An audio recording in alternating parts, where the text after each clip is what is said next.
Hello students, after problem number 5 of journal entries, we are going to solve problem number 6 of our textbook from HSC board. Let's start the question. Problem number 6 says journalize the following transactions in the books of Nina General Store. 2018 is the year. Let's prepare the format first and then we will start question point wise. तो यहाँ आ जाते हैं हम देखिए in the books of Nina General Stores ये heading डलेगी, then we have to write journal, then we have to prepare a format like this, date, particulars, LF, amount debit and amount credit. Then after we have to start the question. September 1 देख लेते हैं. ये जो question है इसमें भी एक point ये वाला 1 September का थोड़ा tricky है, but you know working note makes things easier. तो चलिए वर्किंग नोट प्रिपेयर करते हैं. Sold goods of ₹50,000 at 10% trade discount and 10% cash discount to Raj and received 50% by cheque and 20% by cash. तो भाई इसमें 50,000 का सेल्स हुआ है, 10% हमने ट्रेड डिस्काउंट अलाउ किया है which will be charge on total 50,000, right? And cash discount we have allowed 10% which should be provided on cash transaction only, right? तो हमारा कैश ट्रांजेक्शन टोटल कितने का हो रहा है देखो, 50% we are receiving in cheque and 20% through cash. So total 70% amount हम लोग रिसीव कर रहे हैं. 30% जो है वो हमारा हो जाएगा क्रेडिट ट्रांजेक्शन, राइट? तो चलिए अब देख लेते हैं वर्किंग नोट में इसे कैसे सॉल्व करेंगे. सबसे पहले हम ग्रॉस सेल्स ले लेते हैं. 50,000 minus we will do trade discount that is 10%, तो it is 5,000. Amount will be 45,000. It is our net sales. Net sales को हम 3 पार्ट्स में डिवाइड करेंगे, कैश, बैंक एंड क्रेडिट. अब आप कहेंगे कि दोनों में से हमें कैश डिस्काउंट लेस करना है, तो आप इसके 3 पार्ट्स क्यों करें? बिकॉज जो बैंक वाला अमाउंट आएगा उसे हमें अलग रिकॉर्ड करना है और कैश वाला अलग रिकॉर्ड करना है, इसलिए हम 3 पार्ट्स यहाँ पर कर रहे हैं. 9,000 will be the 20% part, then bank हमारा 50% है, क्रेडिट ट्रांजेक्शन हमारा हो रहा है 13,500 रुपीज का.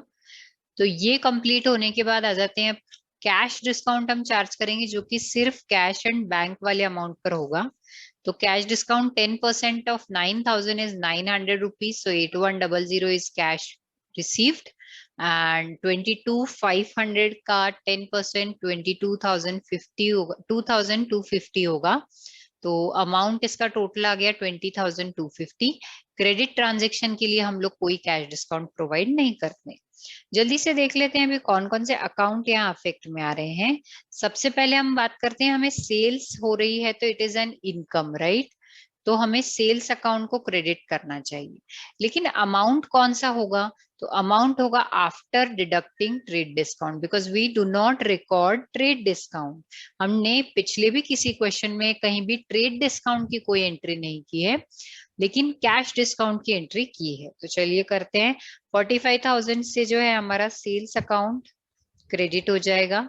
देन कैश, सेल्स किया है तो कैश बिजनेस में आ रहा है, तो कैश हमारा डेबिट हो जाएगा. चेक हमें रिसीव हो रहा है तो बैंक का बैलेंस इंक्रीज हो रहा है, इसलिए बैंक अकाउंट डेबिट हो जाएगा. अमाउंट हम कौन सा लेंगे? तो कैश के लिए अमाउंट 81,000, चेक के लिए अमाउंट 20,250 होगा. और जो क्रेडिट ट्रांजेक्शन है उसके लिए राज को हम अपना डेटर बनाएंगे, तो राज का अकाउंट भी डेबिट हो जाएगा, राइट? तो मैंने एक पैटर्न वाली बात कही थी आप लोगों को लास्ट वीडियो में, विच अप्लाइज हियर ऑल्सो. यहाँ देखिए सिर्फ सेल्स क्रेडिट हो रहा है, बाकी सारे ही अकाउंट यहाँ पर डेबिट हो रहे हैं. तो इसको जल्दी से अब रिकॉर्ड कर लेते हैं. 2018 सितंबर 1 कैश अकाउंट डेबिट होगा हमारा 88,100 रुपीज से. बैंक डेबिट होगा 20,250 से. कैश डिस्काउंट हमें डेबिट करना होगा जो कि इन दोनों का टोटल होगा, that is 2,250 plus 900, so it will be 3,150. Then Raj को हमें अपना डेटर बनाना है, तो we will have to debit Raj account also which is 13,500, और सेल्स को हम क्रेडिट कर देंगे 45,000 rupees. Being sold goods to Raj and receive part payment in cash and part by check. Okay, now next आ जाते हैं हम लोग 3rd September पे. Bought goods worth rupees 60,000 from Prashant at 7.5% trade discount and half amount paid by cash. इतना difficult नहीं है जितना पिछला ट्रांजेक्शन था, लेकिन फिर भी वर्किंग नोट तो बनता है. तो चलिए वर्किंग नोट बना लेते हैं. परचेसेस हमारी 60,000 की, उसमें से ट्रेड डिस्काउंट 7.5% माइनस करेंगे which is 44,500. So 55,500 is the amount जिसको कि हम 2 पार्ट्स में डिवाइड कर रहे हैं. Half cash and half credit transaction है. तो कैश रिसीव्ड हमें परचेज किया है, तो कैश पेड हमारा होगा 27,750 और क्रेडिट ट्रांजेक्शन भी सेम अमाउंट का होगा. यहाँ पर देखिए परचेस हमारा एक्सपेंस है, तो परचेस को हम डेबिट कर देते हैं, लेकिन किस अमाउंट से? 55,000 रुपीज से, because we do not record trade discount. Then cash जो हम पे कर रहे हैं, तो उसके लिए कैश हमारे पास से जा रहा है तो क्रेडिट हो जाएगा. और जो क्रेडिट ट्रांजेक्शन है उसमें प्रशांत का जो अकाउंट है उसको हम क्रेडिट करेंगे, बिकॉज से हम अपना क्रेडिटर बनाएंगे. यहाँ पर एंट्री हो जाएगी purchase account debit to cash account to Prashant account. और अमाउंट हमारा देखिए 55,000 से हमने परचेस को डेबिट किया है, that is after trade discount amount. Then cash को क्रेडिट करेंगे 27,750 से और प्रशांत अकाउंट को भी 27,750. Being purchased goods from Prashant at 7.5% trade discount and half amount paid by cash. Next आ जाता है returned goods worth rupees 550 to Prashant. अभी हमने प्रशांत से जो गुड्स परचेज किए उसमें से हमने 550 रुपीज का गुड्स रिटर्न किया, so it is purchase return. तो परचेज किया था जब हमने परचेज को डेबिट किया था, राइट? तो हमने एक्सपेंस को डेबिट किया था, परचेज रिटर्न किया है, मतलब वो एक्सपेंस हमारा कम हो गया है. So for that we will credit purchase return account and Prashant is the receiver of that good, therefore Prashant account will be debited. तो जर्नल एंट्री यहाँ पर हो जाएगी Prashant account debit to purchase return account, amount is 550, narration being return goods to प्रशांत.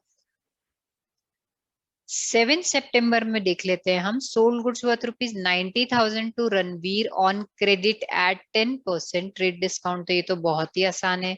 90,000 का 10% 9,000 हो जाएगा, तो 81,000 rupees का ये ट्रांजेक्शन है हमारा. क्रेडिट ट्रांजेक्शन है, तो एक तो रणवीर अकाउंट और दूसरा सेल्स अकाउंट इफेक्ट में आएगा. रणवीर को हम हमारा डेटर बनाएंगे और सेल्स जो है हमारी इनकम होगी, इसलिए वो क्रेडिट हो जाएगी. Journal entry will be Ranveer account debit to sales account, amount 81,000, being sold goods to Ranveer at 10% trade discount. Next transaction received commission rupees 4,500. Received बोले तो कैश याद आता है, और कैश रिसीव हुआ होगा तो कैश को डेबिट करेंगे. कमीशन हमारी इनकम है, इसलिए उसको हम क्रेडिट करेंगे. यहाँ पर एंट्री हो जाएगी cash account debit to commission account, amount 4,500, narration being commission received.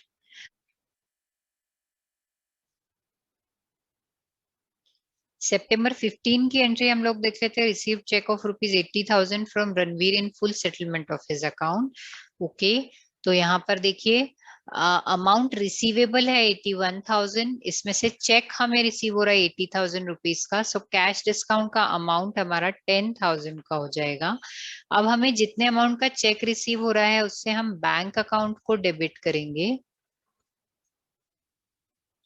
जो कैश डिस्काउंट हुआ ये हमारा एक्सपेंस है, इसलिए हम कैश डिस्काउंट अकाउंट को डेबिट करेंगे. और ये जो अमाउंट हमें रणवीर से रिसीव होने वाला, तो Ranveer is giver of that amount, इसलिए हम रणवीर को क्रेडिट करेंगे. जर्नल एंट्री हमारी हो जाएगी bank account debit cash discount account debit to Ranveer account. Amount will be as follows 8,000, 1,000 and 8,100, being return goods to Prashant. तो इस तरीके से ये क्वेश्चन हमारा यहाँ कंप्लीट हुआ है. ग्रैंड टोटल हम लगा लेते हैं, जो कि हमारी आ रही है 2,67,500. ये grand total from first transaction to last transaction पूरी टोटल लगाई गई है. दोनों साइड की टोटल लगा के चेक करें डेबिट क्रेडिट सेम आ रहा है या नहीं. आई होप ये क्वेश्चन समझ में आया है. इसमें कोई डाउट है तो कमेंट सेक्शन में जरूर पूछें. And like, share, subscribe my videos. Of course, press the bell icon so that you can get new posts, notification about my new posts. Thank you so much for watching this video.